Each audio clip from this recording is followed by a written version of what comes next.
मैं कोई त्योहार नहीं करती, कोई मैं व्रत नहीं करती, तीज भी नहीं करती, सिंदूर भी नहीं लगाई हूँ। और मेरे पति प्रोफेसर रमाकांत ठाकुर जी बिल्कुल हेल्दी और स्वस्थ हैं। मैं ब्राह्मणों से, इस व्यवस्था से बहुत दूर हूँ और बहुत सालों से हूँ, मान्यवर जा रहे हैं 2001 से। और आज हमारे सारे बच्चे सफल हैं। 2 बेटियां हैं मेरी जो इंटर कॉलेज में लगी हैं 2 साल पहले। एक का गायघाट में है, वो भी आ जाएगी, और एक मधुबनी में थी, वो भी ट्रांसफर होकर यहाँ आ जाएगी। एक बेटा MBBS कर रहा है। सारे बच्चे सफल है। नहीं है कि हम भगवान को नहीं मानते हैं तो भगवान की वजह से हमारे बच्चे नहीं, सारे बच्चे सफल। परिवार सुखी है, दोनों सर्विस में हैं, ठीक हैं, स्वस्थ हैं, आपके सामने खड़े हैं। तो मन से, ये मन का जो भ्रम है ना, जो आप उधर दे रही है ना, उसे निकाल के फेंकिए। एक शराबी पिता से भी ज्यादा खतरनाक एक पाखंडी माँ होती है। एक शराबी पिता से भी ज्यादा खतरनाक एक पाखंडी अंधविश्वासी माँ होती है। कैसे? कभी भी एक शराबी पिता ये नहीं चाहेगा कि मेरे बच्चे शराबी बने, कभी भी नहीं चाहेगा। लेकिन जो अंधविश्वासी माँ होगी, पाखंड में डूबी हुई माँ होगी, धार्मिक कर्मकांडों में उलझी हुई माँ होगी, वो हमेशा चाहेगी कि मेरे बच्चे भी ऐसा ही बने। इसलिए सबसे ज्यादा जवाबदेही और जिम्मेदारी हम महिलाओं के कंधे पर है। हम क्या देखना चाहते हैं, अपने बच्चों को क्या बनाना चाहते हैं? अपने बच्चों को मजबूत बनाना चाहते हैं, साइंटिफिक अप्रोच वाला बनाना चाहते हैं, या उन्हें हम धार्मिक कर्मकांडों में उलझा करके उन्हें मानसिक रूप से पंगु बनाना चाहते हैं? ये आपको तय करना होगा। कितना अजीब लगता है जब हमसे गाय का गोबर रख के कहा जाता है कि तुम इसे मान लो कि गणेश है। पूजा होता है तो होता है ना। आप समझ सकते हैं कि पढ़ा लिखा व्यक्ति भी कोई गाय का गोबर ला के रख दे और उसे कहे कि मान लो कि गणेश हैं, तो हमारा विवेक कहाँ है? हम कितने विवेकशील हैं? समझ सकते हैं आप कि हम कितने विवेकशील रह गए कि गोबर को रख के कहा जाता है कि मान लो कि गणेश। वहीं पर पहचान हो गई कि आप में विवेक कितना है, आप क्या सोचते हो और क्या नहीं सोच सकते हो, सोचने की क्षमता आपकी कहाँ तक है। मानसिक टेस्ट, वो पैरामीटर,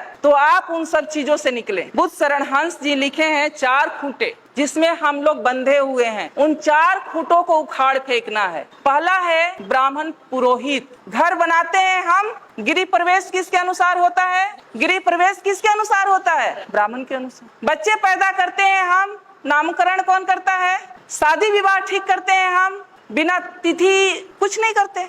तो वो जानता है, जबकि वो ऐसा है कि वो आपसे हो सकता है कि बिना पढ़ा लिखा ब्राह्मण हो, कुछ नहीं जानता हो, लेकिन वो जैसे नचाएगा आप वैसे नाचेंगे। दूसरा खूंटा है उनके शास्त्र, जो उन्होंने शास्त्र लिखे हैं। वेद है, उपनिषद है, गीता है, महाभारत है, मनुस्मृति है, जिसमें महिलाओं के लिए पता है आप लोग को क्या लिखा है? महिलाएं एक लता की समान है। लता मतलब समझती हैं, जो ये बेल होती है, बेल तुरई की बेल होती है, लौकी की बेल होती है, उसके समान है। यानी उसमें कोई दम नहीं होता है, कोई शक्ति नहीं होती है, उसको ऊपर चढ़ने के लिए सहारे की जरूरत होती है। उसी तरह से महिलाओं को माना है कि महिलाएं एक लता के समान है, जिसे बचपन में पिता के अधीन, युवावस्था में पति के अधीन और वृद्धावस्था में पुत्र के अधीन रहना चाहिए। आगे कहता है कि महिलाएं नरक की द्वार हैं। कितनी गालियां दी गई है। तीसरा है उनके त्योहार। मैंने अभी कहा कि त्योहार का मतलब होता है तुम्हारी हार, यानी हम जो भी त्योहार मनाते हैं, अगर उसका सही तरीके से विश्लेषण किया जाए तो हम अपने महापुरुषों के हार का जश्न मनाते हैं। कितने नालायक लोग हैं हम लोग। उनके तीर्थ, जो ये तीर्थ स्थल हैं, अब जब खोज हो रहा है, हमारे लोगों ने भी जब खोज की शुरू किया है, तो 99% ये तीर्थ स्थल बुद्ध से जुड़ा हुआ है। ये जो तीर्थ स्थल है वो बुद्ध का है, जहाँ बौद्ध मठ हुआ करता था, और उसको इन्होंने तीर्थ स्थल में कहीं किसी धाम में, कहीं किसी धाम में कन्वर्ट करके धार्मिक स्थल के रूप में प्रचारित कर। तो जो संसाधन, जो पैसा आप लोग खर्च करती है तीर्थ पर, वो पैसा आप लोग खर्च करें अपने बच्चों के पढ़ाई पर। इन्हें उखाड़ फेंको। ये 4 चीजें हैं, और ये 4 चीज से जिस दिन आप उखाड़ देंगी, जिस दिन आप इससे दूर हो जाएंगी, उस दिन से शायद मुझे लगता है कि आपकी तरक्की शुरू हो जाएगी। एक मेरी जैसी ही पढ़ी लिखी लड़की थी, शादी उसकी एक ऐसे परिवार में हो गई जहाँ लोग बहुत धार्मिक विचारधारा के थे। जब वो लड़की शादी करा के अपने घर में जाती है, ससुराल जाती है, तो उसकी सासू माँ कहती है कि गाँव में ही एक मंदिर था, दूसरे तीसरे दिन कि बहू चलो मंदिर में हम पूजा करके आते हैं। अब वो लड़की सोचती है कि हम तो मंदिर को मानते, हम तो भगवान को मानते नहीं है। अब लेकिन सासू माँ से उसके उसके सामने दिक्कत ये है कि 2 दिन की गई हुई बहू सासू माँ को कैसे मना कर दे कि हम मंदिर में नहीं जाएंगे या भगवान को नहीं मानते हैं, ये तो गलत हो जाएगा। वो जाती है सासू माँ के साथ, हाथ में बाल्टी ले लेती है, कुआं होता है आप लोग जानती है मंदिर के पास, जहाँ से पानी लेके या नल होता है, पानी लेके मंदिर में धुलाई किया जाता है या जल चढ़ाया जाता है। वो जब वहाँ पहुँचती है बाल्टी लेके तो देखती है कि गाय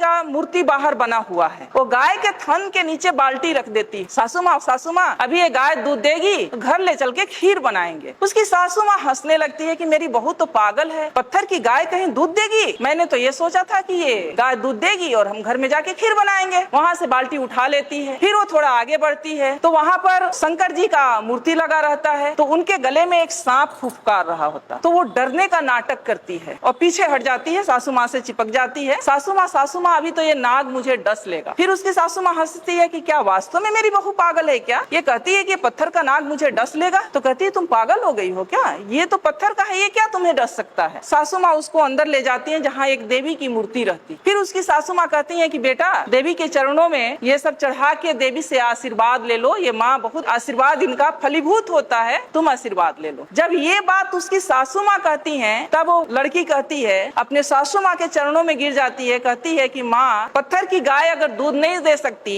और एक बाघ भी बाहर बना हुआ था उसे भी देख के डरी थी, पत्थर का बाघ मुझे खा नहीं सकता, पत्थर का नाग मुझे डस नहीं सकता, तो ये पत्थर की देवी मुझे आशीर्वाद भी नहीं दे सकती। मेरी देवी आप हो और मैं तो आपकी सेवा करूंगी और मुझे तो आपका आशीर्वाद चाहिए। कि जो समाज ये कहता है कि हम सब हिंदू हैं और हिंदू आज खतरे में हैं, इसलिए हम सबको इकट्ठे होकर रहना चाहिए, जुड़ कर रहना चाहिए, वही समाज क्योंकि वो शीर्ष पर बैठा हुआ है, सारी व्यवस्थाओं की बागडोर उसके हाथ में है, फूले जैसे पिक्चर को जनसाधारण के बीच में दिखाने से गुरेज कर रहा है। मेरा एक सवाल है, क्या महात्मा ज्योतिबा फूले और सावित्री बाई फूले जिनके जीवनी पर ये पिक्चर बना है, क्या वो हिंदू नहीं थे? क्या वो हिंदू व्यवस्था को नहीं मानते थे? और अगर वो हिंदू व्यवस्था को मानते थे, हिंदू थे, तो फिर इस पिक्चर को जनसाधारण के बीच दिखाने से गुरेज क्यों? ये एक बहुत बड़ा सवाल है जो सिर्फ मेरे नहीं, जो लोग आज एक झंडे के नीचे एकत्र होने के लिए हिंदुत्व के नाम पर मरे जा रहे हैं, उनको सोचने वाली बात। सावित्री बाई फूले और ज्योतिबा फूले एक ऐसा नाम है जिन्होंने आपको आज इस स्थिति में बैठने का हक दिया। अगर मैं आज एक प्रोफेसर हूँ तो इसका भी श्रेय ज्योतिबा फूले और माता सावित्री बाई फूले को जाता है, क्योंकि अगर वो ये प्रयास नहीं किए होते तो हम महिलाएं ना कोई डॉक्टर बनता, ना इंजीनियर बनता, ना प्रोफेसर बनता। सिर्फ महिलाएं ही नहीं, कोई भी SC ST OBC का व्यक्ति और सभी वर्ग की महिलाएं, मैं कहती हूँ कि महिलाओं का मतलब सिर्फ SC ST OBC की नहीं बल्कि सामान्य वर्ग की भी महिलाएं, सभी वर्ग की महिलाएं आज जो कुछ भी हैं हम लोग, वो हम माता सावित्री बाई फूले और ज्योतिबा फूले की देन। रही उनके संघर्ष की बात तो मैं बता दूं कि माता सावित्री बाई फूले जब मात्र 7 वर्ष की थी तब उनके हाथ एक इंग्लिश की किताब लगी, अंग्रेजी की बुक लगी और उसके पन्ने पलट रही थी। इतने में उन पर नजर उनके पिता की पड़ती है और वो उनके हाथ से किताब छीनकर खिड़की के बाहर फेंक देते हैं, क्योंकि उस समय महिलाओं के लिए पढ़ना लिखना पाप समझा जाता था। SC ST OBC के पुरुषों के लिए और सारी महिलाओं के लिए पढ़ने लिखने का कोई अधिकार नहीं था। और उनकी 9 वर्ष की अल्पायु में आप समझ सकते हैं कि 9 वर्ष की कितनी कम उम्र होती है, क्योंकि उस समय बाल विवाह प्रचलित था। 9 वर्ष की उम्र में उनकी शादी हो जाती है। संजोग कहिए, उनका सौभाग्य कहिए कि उनकी शादी ज्योतिबा फूले से हुई। और जब शादी होती है तो ये इस इच्छा को वो ज्योतिबा फूले के सामने रखती। और जब ज्योतिबा फूले खेतों में काम कर रहे होते हैं तो जब खाना लेके माता सावित्री बाई फूले जाती हैं खेतों में तो अपने साथ वो किताब भी रख कर ले जाती। किताब रख कर ले जाती हैं तो ज्योतिबा फूले वहाँ उनको कुछ टास्क दिए होते हैं, वो कहते हैं उन्हें पढ़ाने लगते हैं। जब घर से बाहर वो खेतों में उनको पढ़ाते हैं, कुछ दिन के बाद इसकी चर्चा उनके पिता तक पहुंचती है कि ज्योतिबा फूले अपनी बहू को यानी अपनी पत्नी को पढ़ना लिखना सिखा रहा। क्योंकि उस समय महिलाओं के लिए पढ़ना लिखना किसी पाप से कम नहीं था, पढ़ने लिखने का कोई अधिकार नहीं था महिलाओं को। तो उनके पिताजी इस पे नाराजगी व्यक्त करते हैं कि अच्छी बात नहीं है आप सावित्री को पढ़ाओ लिखाओ नहीं बेटा, घर का काम काज करने दो बहू को, ये अच्छी बात नहीं है, क्योंकि जब तुम ऐसा करोगे तो अपने जाति बिरादरी के लोग या समाज के लोग इसका विरोध करेंगे। लेकिन ज्योतिबा फूले नहीं मानते। वो शुरू से इस व्यवस्था को चूंकि बहुत करीब से वो देखे थे। वो भी घटना आप लोग को पता होगा कि जब वो अपने एक दोस्त के, सवर्ण दोस्त के शादी में जाते हैं पगड़ी बांध करके, और वहां पर जब वो व्यक्ति, एक उस वर्ग का व्यक्ति, उस जाति का व्यक्ति ये कहता है कि ये ओबीसी का व्यक्ति हमारी जाति की शादी में क्या कर रहा है, उन्हें अपमानित किया जाता है, तब उनको समझ में आता है कि शिक्षा कितनी जरूरी है और शिक्षा के बाद भी बहुत कुछ नहीं बदलने वाला। फिर वो प्रण करते हैं कि नहीं, चाहे जो हो जाए लेकिन मैं सावित्री को पढ़ाऊंगा जरूर। बातें यही नहीं रुकती है। एक दिन उनके पिता उनके सामने एक शर्त रखते हैं कि या तो बहू को यानी सावित्री को पढ़ाना लिखाना छोड़ दो या तो मेरा घर छोड़ दो। उस समय सावित्री बाई भी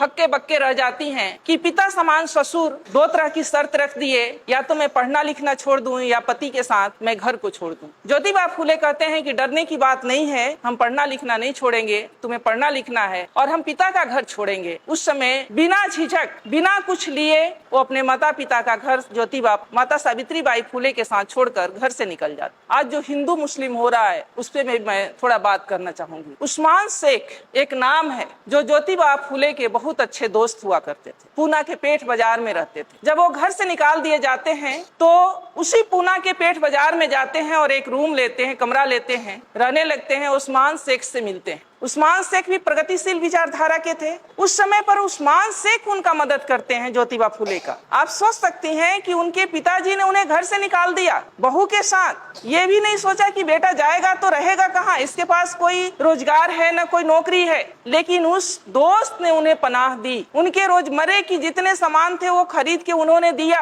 अपने घर का एक कोना उन्हें स्कूल खोलने के लिए दी और वहां पर वो स्कूल खोलते। सावित्रीबाई फूले का पढ़ाई लिखाई जारी रहता है। उस्मान शेख जी की एक बहन होती हैं फातिमा शेख, वो और सावित्रीबाई फूले, फिर उनकी चिंता बढ़ती है, इसीलिए वो सावित्रीबाई फूले को पढ़ा रहे थे कि ताकि लड़कियों को पढ़ाने में सुविधा हो जाए। वो अपने समाज में एससी एसटी ओबीसी और महिलाओं के लिए शिक्षा का अलख जगाना चाहते थे। दोनों ने मिलकर स्कूल खोला। जब सावित्रीबाई फूले स्कूल जाया करती थी पढ़ाने के लिए, ऐसा नहीं था कि वो स्कूल किसी जाति विशेष के लिए था या किसी वर्ग विशेष के लिए था। वहाँ महिलाओं के लिए था, बच्चियों के लिए था और किसी भी कास्ट की, किसी भी जाति की बच्चियां जा सकती थी पढ़ने के लिए। उन पे गोबर और कीचड़ फेंके गए, उन्हें गालियां दी गई, उन्हें पत्थरों से मारा गया, उनका अपमान किया गया, लेकिन वो झुकी नहीं, न वो रुकी, अनवरत उस काम में लगी रही। फिर जब इस बात से उन्हें परेशानी हुई तो माता सावित्रीबाई फूले और ज्योतिबा फूले ने कि कीचड़ भरे कपड़ों में कैसे बच्चों को पढ़ाया जाए, तब उन्होंने एक बीच का रास्ता निकाला कि ये काम तो हमें नहीं छोड़ना है जो हमने स्कूल खोला है बच्चियों को पढ़ाने का है। तो एक कपड़ा, एक साड़ी वो अपने साथ थैले में करके ले जाती थी और एक साड़ी पहन कर जाती थी। जिस साड़ी पर गोबर और कीचड़ फेंके जाते थे उस साड़ी को खोल करके रख देती थी और दूसरा साड़ी पहनकर बच्चियों को पढ़ाती थी। और फिर जब आना होता था तो वो साड़ी खोल के रखती थी और गोबर और कीचड़ वाले साड़ी पहनकर घर आ। आप सोच सकती हैं कि वो महिला जिनके कोई औलाद नहीं थे, सावित्रीबाई फूले के कोई अपने बच्चे नहीं थे, अपने संतान नहीं थे, इसके बावजूद भी उन्होंने इतना अपमान क्यों झेला दूसरी लड़कियों को पढ़ाने। आज हम लोग अगर सावित्रीबाई फूले की चर्चा कर रहे हैं तो उसके पीछे का राज यही है कि वो निस्वार्थ भाव से पूरे समाज की महिलाओं को मुख्य धारा से जोड़ने के लिए उन्होंने ये काम किया और इसमें हजारों रोड़े आए, उन्हें घर से निकाला गया, उन्हें अपमानित किया गया, उन पर कीचड़ और गोबर फेंके गए, फिर भी वो कभी रुकी नहीं। फूले दंपति इतना अपने काम के प्रति अड़िग थे कि लाखों परेशानियां आने के बावजूद भी वो दोनों रुके नहीं। इतना ही नहीं, उस समय चूंकि कम उम्र में शादी हो जाती थी तो लड़कियां कम उम्र में शादी होने की वजह से बाल विधवाएं भी हो जाती थी और एक बहुत बड़ा अत्याचार महिलाओं के ऊपर बाल विधवा के रूप में था। अगर कोई बाल विधवा हो जाती उसके बाल मुड़ दिए जाते, जैसा कि मान्यवर ने बताया। उसको अच्छा खाने का हक था, ना अच्छा पहनने का अधिकार था, उसे कहीं एक रूम में कोठरी में डाल दिया जाए, यानी उसकी जिंदगी एक नरक के बराबर हो गई थी। उससे माता सावित्रीबाई बहुत व्यथित थी। उन्होंने इस बात की भी चर्चा ज्योतिबा फूले से की और उन दोनों ने मिल करके एक बाल विधवा आश्रम खोले, जहां जो उपेक्षित बाल विधवाएं हैं या जो वैसी बाल विधवा जो मां बनने वाली हैं किसी कारण से और समाज उनको या परिवार उनको स्वीकार नहीं कर रहा है, वो वहां आकर अपनी बच्चों को जन्म दे सकती थी। इतना बड़ा काम उन लोगों ने सिर्फ और सिर्फ समाज के लिए किया। और आज हमने जैसा कि कहा कि पढ़ने लिखने का जो अधिकार मिला, अगर ज्योतिबा फुले नहीं होते, सावित्रीबाई फुले नहीं होती, तो छत्रपति साहू जी महाराज नहीं होते, छत्रपति साहू जी महाराज नहीं होते, तो फिर बाबा साहब भी नहीं होते, और बाबा साहब नहीं होते तो ये संविधान नहीं होता, ये संवैधानिक अधिकार नहीं होता, और आज हम यहाँ बोल नहीं रहे होते, आप लोग यहाँ सुन नहीं रहे। अब महिला सशक्तिकरण की बात हम करते हैं। महिला सशक्तिकरण, मैं ये नहीं मानती कि आज भी महिलाएं हमारी कमजोर हैं। हमारी महिलाएं सशक्त हुई हैं, ऊंचे ऊंचे पदों पर गई हैं, डॉक्टर बनी है, इंजीनियर बनी है, पायलट बनी है, जज बनी है, हर क्षेत्र में वो काबिलियत हासिल की है। लेकिन क्या उनका सशक्तिकरण की दिशा सही है? सवाल यहाँ है, क्या हम उस व्यवस्था को, उन महापुरुषों के त्याग और बलिदान को समझ पा रहे हैं जिसकी बदौलत आज हम यहाँ बैठे हैं, या हम हैं? नहीं। हमें निराशा और हताशा होती है कि जिस व्यवस्था ने हम महिलाओं को ह्यूमन बीइंग नहीं समझा, मानव नहीं समझा, जिसने हमें नरक का द्वार कहा, जिसने हमें पतित कहा, जिसने हमें ये कहा कि महिलाओं के घुटने में दिमाग होते हैं, जिसने हमें न जाने कितनी गालियों से अपमानित किया, आज भी हम पढ़ी लिखी महिलाएं भी उसी व्यवस्था को पुष्ट करने में लगे हुए हैं। अपना साधन संसाधन सब वहां खर्च करने में लगे हैं। और जिन महापुरुषों ने हमें ये हक दिया मान सम्मान के साथ जीने के लिए, न तो उन्हें हम जानते हैं, न जानने की कोशिश करते हैं, न हम उन्हें पढ़ते हैं, और अगर जानते भी हैं तो उसे मानते नहीं। दिक्कत सबसे बड़ी यहाँ, आज जिस व्यवस्था के तहत हम लोग जी रहे हैं, मान्यवर ने कहा कि दो सिद्धांतों, दो विचारधाराओं की लड़ाई है जो 300 वर्षों से चली आ रही है। बहुत सारे, कबीर जी बिल्कुल पढ़े लिखे नहीं थे, लेकिन उनके इतनी सटीक विश्लेषण है। पाहन पूजे से हरि मिले तो मैं पूजू पहाड़, ताते ये चक्की भली पीस खाए संसार। बिना पढ़ा लिखा व्यक्ति इतनी बड़ी बात कह गया, और हम लोग MA PhD डिलीट किए हुए व्यक्ति उसी पत्थर के चक्कर में अपने सारे पढ़ाई लिखाई को मिट्टी में मिला रहे। आज जो व्यवस्था चल रही है, और ये महिलाओं के बाद जो मान्यवर ने कहा, चाहे जो सब्जेक्ट में रखा गया कि महिलाओं को जागृत करना बहुत जरूरी है। अगर हम महिलाओं के महत्व की बात करें, तो महामानव बुद्ध ने भी ये कहा है कि जो 8 रत्न होते हैं उनमें से महिलाएं सबसे महत्वपूर्ण है, सबसे श्रेष्ठ रत्न है। क्योंकि जो चक्रवर्ती सम्राट भी पैदा होता है तो एक माँ के गर्भ से ही पैदा होता है, और उसका पालन पोषण भी माँ ही करती। इसलिए महिलाएं, जिस समाज की, जिस परिवार की महिलाएं जितनी सशक्त होंगी, जितनी बुद्धिमान होंगी, वो समाज और परिवार उतना ही सशक्त और बुद्धिमान होगा, प्रगतिशील होगा। आज क्या हो रहा है? मान्यवर ने बहुत सही बात कहा कि श्रीमान श्री तो चलाते हैं ऐसे कार्यक्रमों में, और हमारी मतियां रह जाती हैं घरों में। मैं नहीं कहती कि ये सारे दोष महिलाओं का है, ये सारा दोष महिलाओं का सिर्फ नहीं है, महिलाओं से भी ज्यादा दोष पुरुषों का है, हमारे समाज के पुरुषों का है, जिनको ये भय है कि अगर हम अपनी महिलाओं को भी, हमारी महिलाएं भी अगर जागृत हो गई तो शायद हमारा पुरुषत्व पर ठेस पहुंचेगा। क्योंकि ये हमारा भारतीय समाज मातृ समाज था, मातृ परिवार का समाज था। सिंधु घाटी की सभ्यता को उठाकर पढ़ लीजिए, मोहनजोदड़ो की सभ्यता को उठा करके पढ़िए, मातृ सत्तात्मक परिवार हुआ करता था। माँ के नाम से परिवार का नाम होता था, वंश का नाम चलता था। लेकिन उस सभ्यता को, हमारे मूल सभ्यता को, हमारे मूल संस्कृति को मिटा करके ये जो संस्कृति और सभ्यता हम पर थोपी गई है, जिसके हम सब शिकार हैं, और आज हम उसी में आनंदित हो रहे हैं, ये गलत है। पढ़े लिखे होने के नाते हम लोगों को ये जानना बहुत जरूरी है कि हमारा दोस्त कौन है, हमारा दुश्मन कौन है, कौन सी मूल संस्कृति हमारी संस्कृति है और कौन सी मूल संस्कृति हमारी संस्कृति नहीं है। ब्राह्मणवादी व्यवस्था जो है, जिस व्यवस्था में आज हम लोग जी रहे हैं, वो व्यवस्था हमें गुलाम बनाने की व्यवस्था है, वो हमारी व्यवस्था नहीं है। अगर वो हमारी व्यवस्था रहती तो उस व्यवस्था में इतना ऊंच नीच नहीं रहता कि एक को पवित्र और दूसरे को अपवित्र समझा जाता।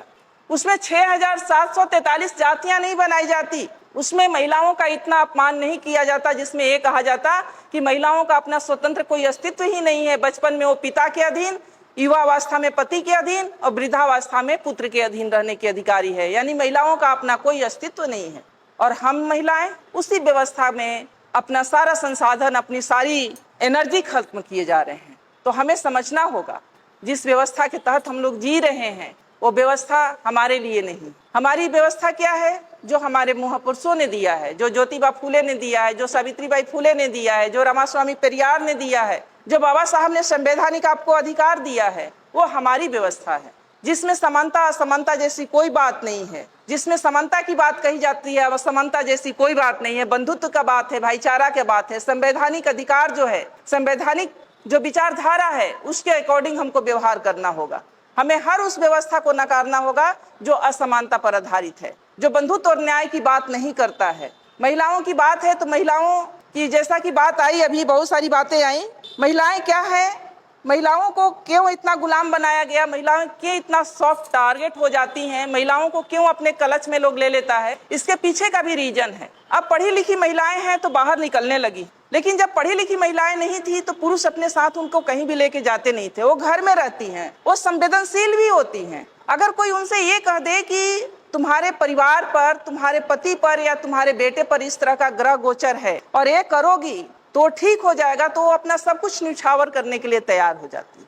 और इसी उसके मनोविज्ञान का फायदा हमारे दुश्मनों ने उठाया। मैं आपसे एक सवाल करती हूँ कि जो माँ, यहाँ बिहार में एक कल्चर है कि चाहे वो महिला बिल्कुल बेड पर हो, बेड रेस्ट में हो, डॉक्टर ने उसे मना कर दिया हो हर चीज से, फिर भी अगर वो जिंदा है तो वो ज्योतिया व्रत नहीं छोड़ती हैं। ऐसा है ना?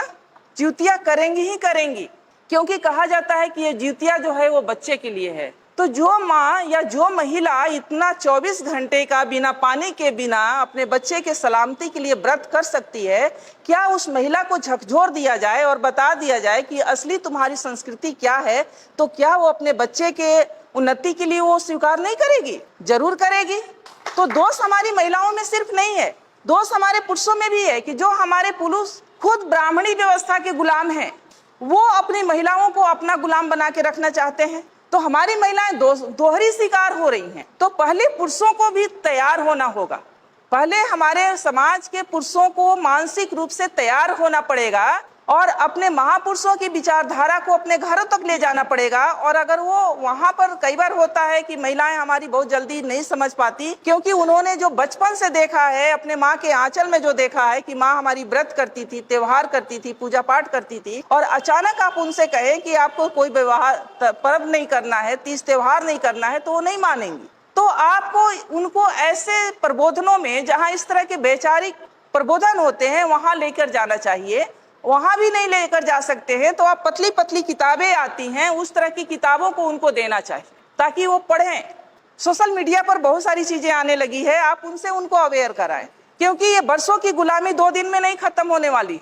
टाइम लगेगा, लेकिन वो खत्म होगा अगर महिला जिस समाज की और जिस परिवार की समझ गई एक बात। क्योंकि बाबा साहब ये कहते थे कि अगर महिलाओं की उसकी गुलामी का एहसास दिला दिया जाए तो उसकी बेड़ी को तोड़कर निकलने में उसे देर नहीं लगेगी। तो हमारे यहाँ जितने भी बहनें बैठी हैं, माताएं बैठी हैं, उनसे भी मेरा अनुरोध है, और जितने भी हमारे पुरुष भाई बैठे हैं उनसे भी अनुरोध है कि ये हम सभी को सहयोग से इस तरह के कार्यक्रमों को सफल बनाने के लिए, सहयोग से सभी को ये परिवर्तन के लिए, घरों में कई बार क्या होता है कि जब महिलाएं थोड़ी प्रगतिशील होती है और पुरुष प्रगतिशील नहीं होते हैं तो वहीं लड़ाई शुरू हो जाती है। पुरुष ये कहना शुरू कर देते हैं कि ये थोड़ी पढ़ लिख के क्या गई, ये बातों को नहीं मानती या मेरी बातों को नहीं मानती।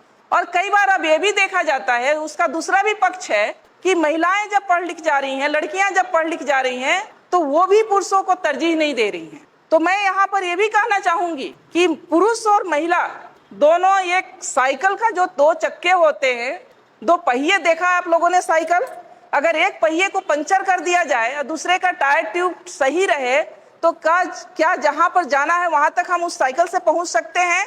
नहीं पहुंच सकते ना। तो इसीलिए पति पत्नी का सामंजस्य होना, वैचारिक सामंजस्य होना बहुत जरूरी है, एक दूसरे को सपोर्ट करना बहुत जरूरी है। और अगर पति अगर प्रगतिशील हैं, इस तरह के प्रबोधनों से अगर वो सशक्त हो गए हैं और पत्नी नहीं किसी तरह से मान रही हैं, तो आप उन्हें ब्लेम मत करें कि वो नहीं मानती हैं। आप एक तो उनको ऐसे कार्यक्रमों में ले जाएं, दूसरे में पतली पतली किताबें दें, उनसे धीरे धीरे बातें करें, उन्हें बताएं, तभी वो सशक्त हो सकती हैं या सुन सकती हैं, आपको बातों को समझ सकती। अभी जो समाज में चल रहा है, देश में चल रहा है कि हिंदू असुरक्षित हैं, और हिंदुओं एक हो जाओ। मुस्लिम सिर्फ बहाना है, टारगेट पर एससी एसटी ओबीसी हैं, मूल निवासी हैं। जो आपको ये दिखाया जा रहा है हिंदू मुस्लिम का सीन, वो वास्तव में हिंदू मुस्लिम का सीन नहीं है। हिंदू मुस्लिम के आड़ में एससी एसटी ओबीसी को कैसे घुटने पर लाया जाए, जो थोड़ा सा ऊपर उठ गया है, कैसे उसे बर्बाद किया जाए, ये पूरे षड्यंत्र देश में चल रहा है। अब है कि स्त्रियों का शोषण सबसे ज्यादा कहाँ हो रहा है, तो स्त्रियों का शोषण सबसे ज्यादा धर्मों ने किया है। जो धर्म,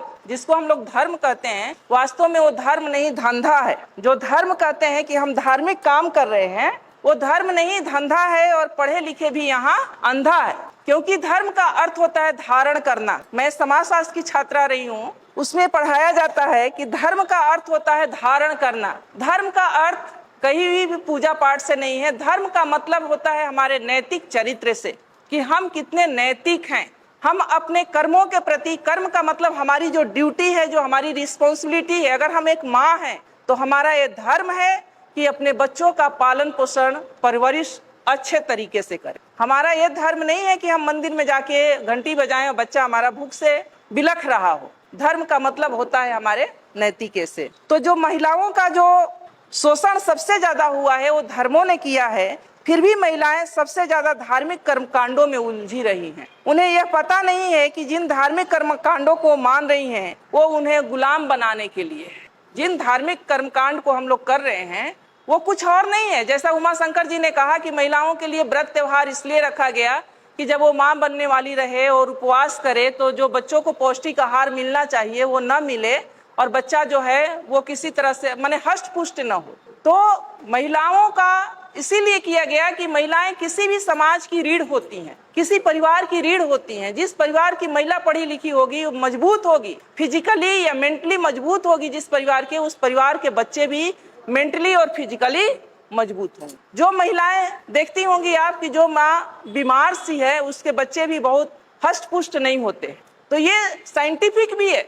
और हमारी महिलाएं ऐसी नहीं थी, जो आज की महिलाएं हमारी यहाँ ऐसी नहीं थी। हमारी महिलाएं जो थी उनके नाम से परिवार का नाम चलता था और उन्हें बड़े साजिश के तहत उन्हें गुलाम बनाया गया। पहले तो उन्हें ये सब जेवर पहना करके गुलाम बनाया गया और जब इससे भी लगा कि वो नहीं गुलाम रहेंगी तो फिर उन्हें मानसिक कर्मकांडों में उलझा करके गुलाम बनाया गया। तो मैं तो इतना रिक्वेस्ट करूंगी कि ये जो कर्मकांड हैं, ये जो धर्म है, व्रत हैं, त्योहार हैं, ये आपके गुलामी के प्रतीक हैं। जो त्योहार हैं वो आपके, त्योहार के मतलब होता है तुम्हारी हार। यानी ये सब हम लोग जो त्योहार मनाते हैं, वास्तव में हिंदू पर्व त्योहार, वो हम अपने ही पूर्वजों की हार का जश्न मनाते हैं। हम लोग अपने ही पूर्वजों के हार का जश्न मनाते हैं।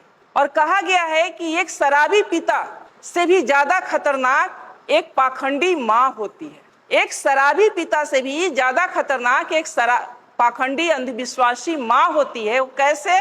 कभी भी एक शराबी पिता ये नहीं चाहेगा कि मेरे बच्चे शराबी बने, कभी भी नहीं चाहेगा। लेकिन जो अंधविश्वासी माँ होगी, पाखंड में डूबी हुई माँ होगी, धार्मिक कर्मकांडों में उलझी हुई माँ होगी, वो हमेशा चाहेगी कि मेरे बच्चे भी ऐसा ही बने। इसलिए सबसे ज्यादा जवाबदेही और जिम्मेदारी हम महिलाओं के कंधे पर है। हम क्या देखना चाहते हैं, अपने बच्चों को क्या बनाना चाहते हैं? अपने बच्चों को मजबूत बनाना चाहते हैं, साइंटिफिक अप्रोच वाला बनाना चाहते हैं, या उन्हें हम धार्मिक कर्मकांडों में उलझा करके उन्हें मानसिक रूप से पंगु बनाना चाहते हैं?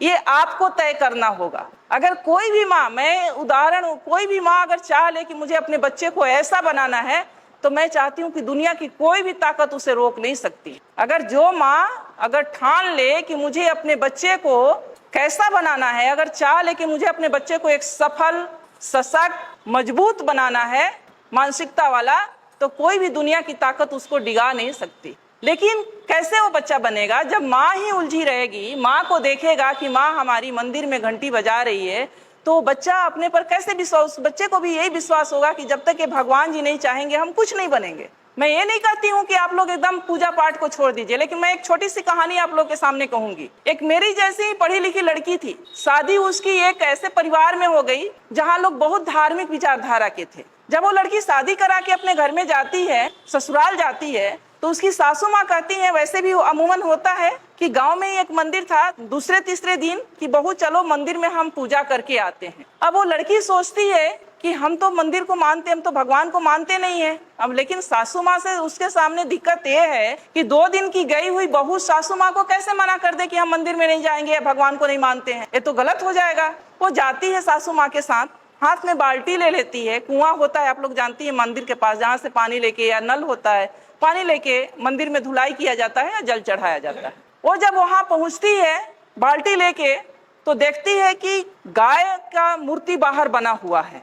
वो गाय के थन के नीचे बाल्टी रख देती है। सासू माँ अभी ये गाय दूध देगी तो घर ले चल के खीर बनाएंगे। उसकी सासू माँ हंसने लगती है कि मेरी बहू तो पागल है, ये पत्थर की गाय कहीं दूध देगी। बोली अरे मैंने तो ये सोचा था कि ये गाय दूध देगी और हम घर में जाके खीर बनाएंगे। वहां से बाल्टी उठा लेती है। फिर वो थोड़ा आगे बढ़ती है तो वहां पर जो शंकर जी का मूर्ति लगा रहता है, तो उनके गले में एक सांप फुफकार रहा होता है। तो वो डरने का नाटक करती है और पीछे हट जाती है, सासू माँ से चिपक जाती है। सासू माँ अभी तो ये नाग मुझे डस लेगा। फिर उसकी सासू माँ हंसती है कि क्या वास्तव में मेरी बहू पागल है क्या? ये कहती है कि पत्थर का नाग मुझे डस लेगा।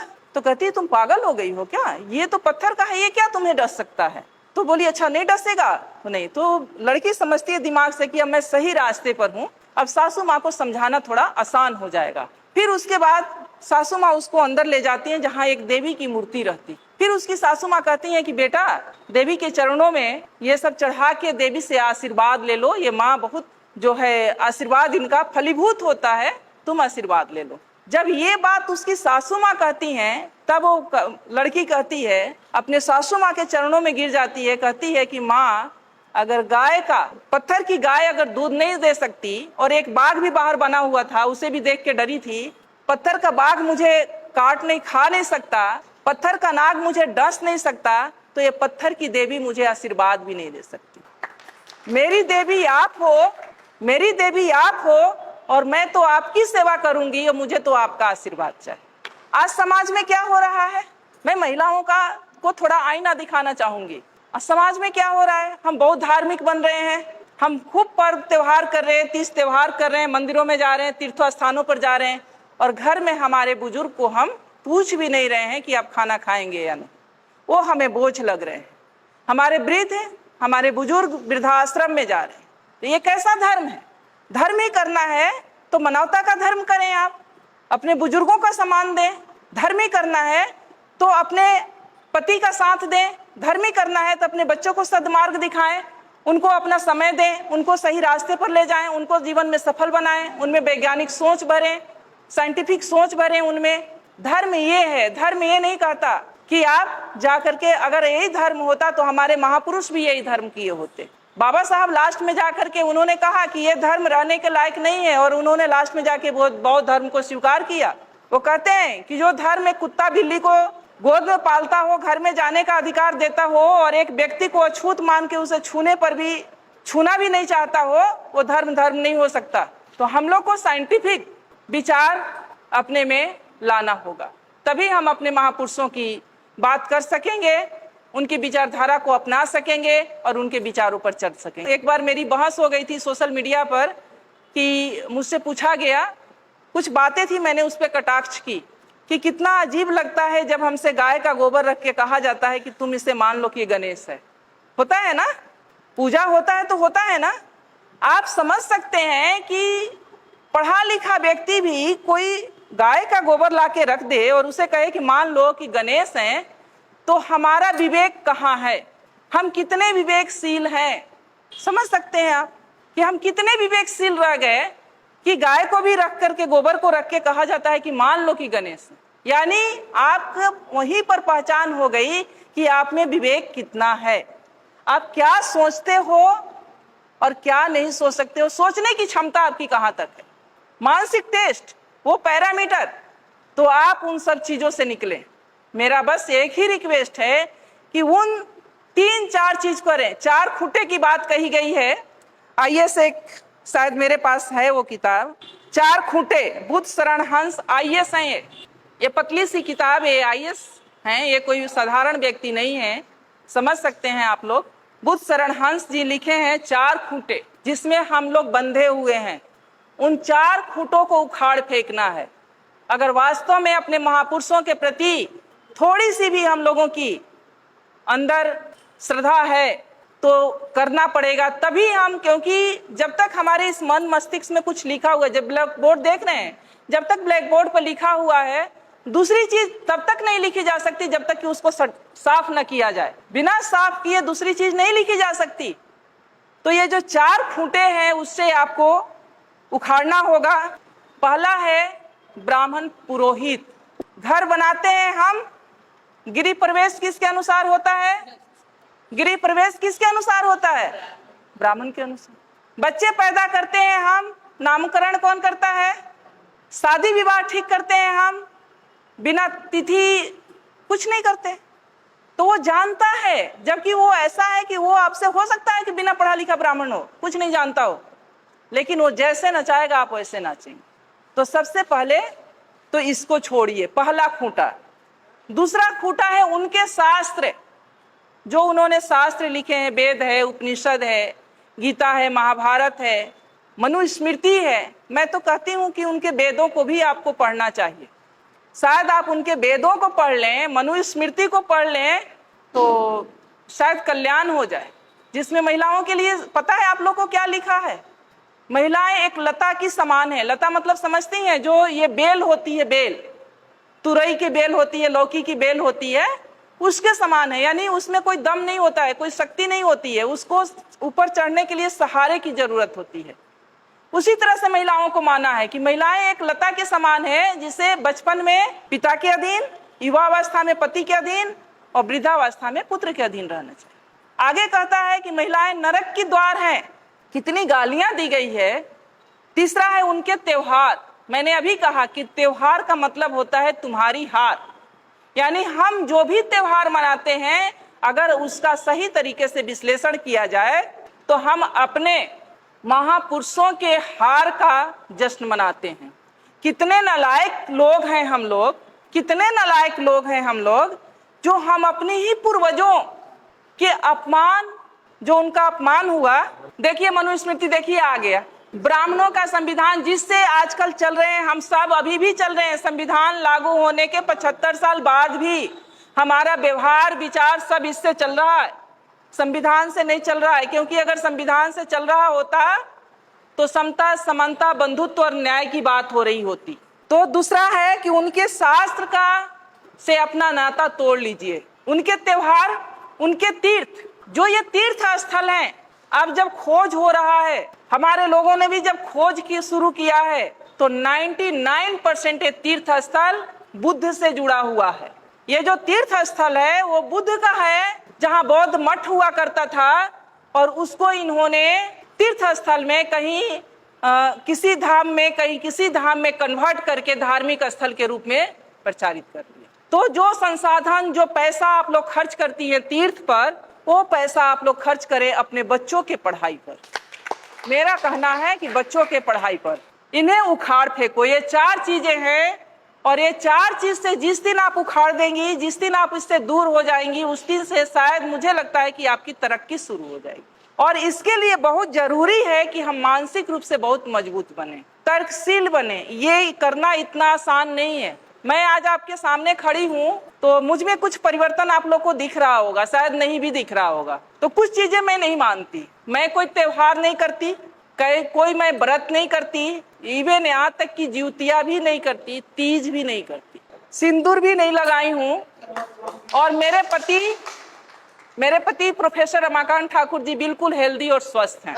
मैं ब्राह्मणों से, इस व्यवस्था से बहुत दूर हूँ और बहुत सालों से हूँ, मान्यवर जा रहे हैं 2001 से। और आज हमारे सारे बच्चे सफल हैं, सारे बच्चे सफल हैं। इसी मुजफ्फरपुर में 2 बेटियां हैं मेरी जो इंटर कॉलेज में लगी हैं 2 साल पहले। एक का गाय घाट में है, वो भी आ जाएगी, और एक मधुबनी में थी, वो भी ट्रांसफर होकर यहाँ आ जाएगी। एक बेटा MBBS कर रहा है। सारे बच्चे सफल है। नहीं है कि हम भगवान को नहीं मानते हैं तो भगवान की वजह से हमारे बच्चे नहीं है, सारे बच्चे सफल हैं। परिवार सुखी है, दोनों सर्विस में है, ठीक है, स्वस्थ हैं, आपके सामने खड़े हैं। तो मन से, ये मन का जो भ्रम है ना, जो आप उधर दे रही है ना, उसे निकाल के फेंकिए और आप समझिए कि ये घर मेरा मंदिर है, परिवार ही मेरे देवता हैं। मेरे बुजुर्ग जो हैं, मैं ये मानती हूँ कि जो हमारे बुजुर्ग हैं, माता पिता, सास ससुर, जब तक मेरे ससुर जी जिंदा रहे, हस्बैंड आते थे या नहीं आते थे, मेरा निजी मामला है, लेकिन कभी कभी कहना पड़ता है मैं गांव में आकर के साल में 4 बार 5 बार मैं गांव में आकर के मैं अपने फादर इन लॉ के लिए रहती थी। क्योंकि मेरे फादर इन लॉ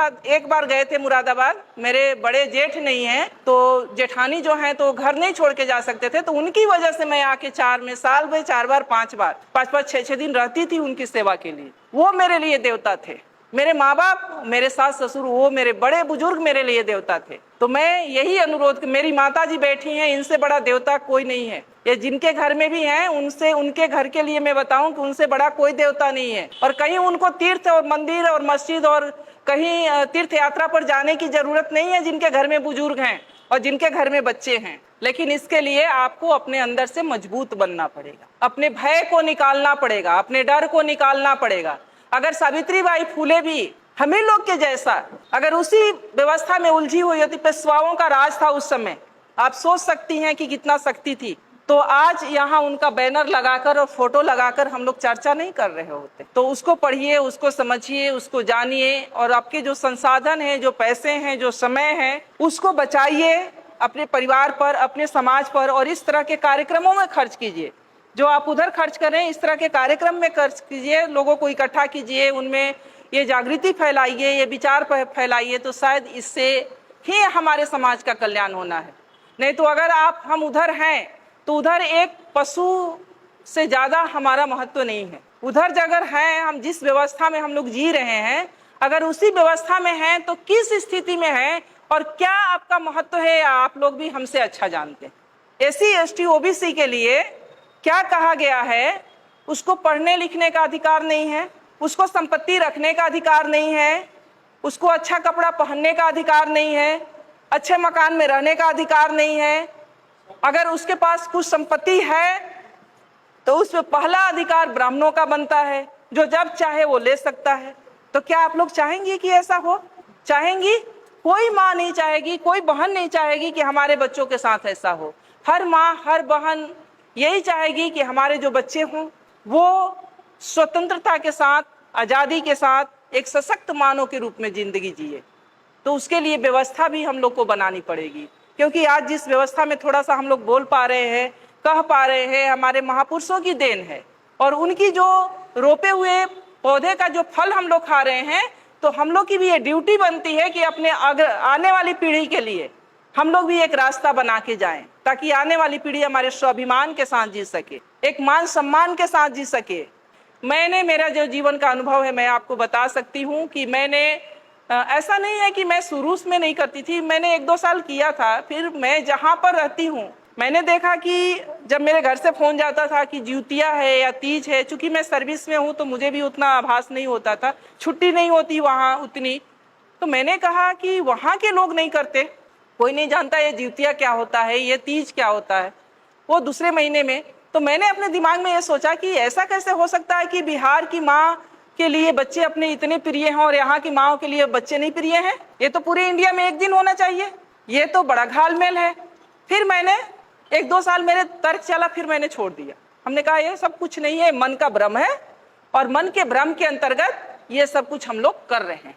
तो ये सब एक तरह से हमारे मन का भ्रम ही है और उस भ्रम में हम लोग पड़े हुए हैं। और जब तक हम लोग उस भ्रम से निकलेंगे नहीं, तब तक हम अपना सांस्कृतिक जो हमारी अपना कल्चर है उसको अपना नहीं पाएंगे। तो इसलिए मेरा एक अनुरोध यही है कि आप लोग अपने महापुरुषों को पढ़ें, उन्हें सुने, उन्हें समझें, उन्हें जानें और उनके बताए हुए मार्ग पर चलने का प्रयास करें, ताकि हमारी आने वाली जो पीढ़ी है उससे भी एक अच्छा माहौल, एक अच्छा समाज और अपने महापुरुषों से हमें जो मिली हुई आज़ादी है उसका उपभोग करने का अवसर मिले।